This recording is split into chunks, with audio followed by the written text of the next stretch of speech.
جب حضرت علی رضی اللہ عنہ کا حضرت فاطمہ سے نکاح ہوا تو یہ نکاح انتہائی سادگی اور برکت کے ساتھ ہوا۔ حضرت علی کے پاس زیادہ مال و دولت نہیں تھی، مگر رسول اللہ صلی اللہ علیہ وآلہ وسلم نے اس بات کو معیار نہیں بنایا کہ دینداری اور اخلاق کو ترجیح دی۔ جہیز کے نام پر حضرت فاطمہ الزہرا کو صرف یہ چند چیزیں دی گئیں: چمڑے کا ایک بستر، ایک چکی جس سے خود آٹا پیستی تھی، ایک مشکیزہ جس سے پانی بھرتی تھی، کپڑوں کا ایک جوڑا۔ ایک بار حضرت فاطمہ کے ہاتھ چکی چلانے کی وجہ سے زخمی ہو گئے اور وہ سخت مشقت میں تھیں۔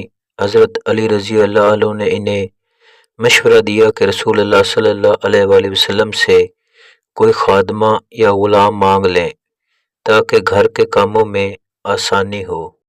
حضرت فاطمہ اپنے والد صلی اللہ علیہ وآلہ وسلم کے پاس گئیں اور اپنا مسئلہ بیان کیا تو آپ صلی اللہ علیہ وآلہ وسلم نے فرمایا، بیٹی میں تمہیں اس سے بہتر جہیز نہ دوں؟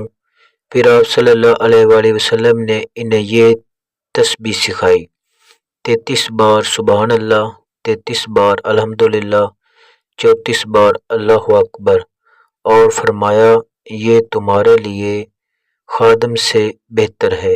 صحیح بخاری حدیث نمبر 3113۔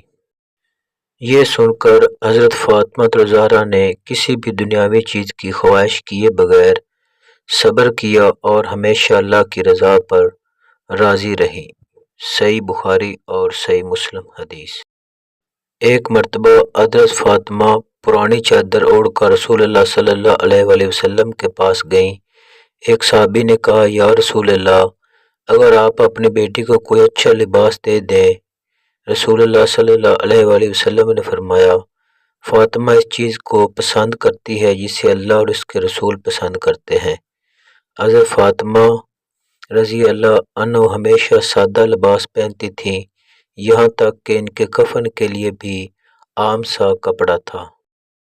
جب حضرت فاطمہ رضی اللہ عنہ کا وقت وصال قریب آیا تو انہوں نے حضرت علی رضی اللہ عنہ سے وصیت کی، مجھے رات کے وقت دفن کرنا تاکہ کوئی غیر محرم میری میت نہ دیکھے۔ یہ حیا اور سادگی کی اعلیٰ مثال ہے۔ سنن الکبریٰ، بہقی اور مسند احمد میں روایات۔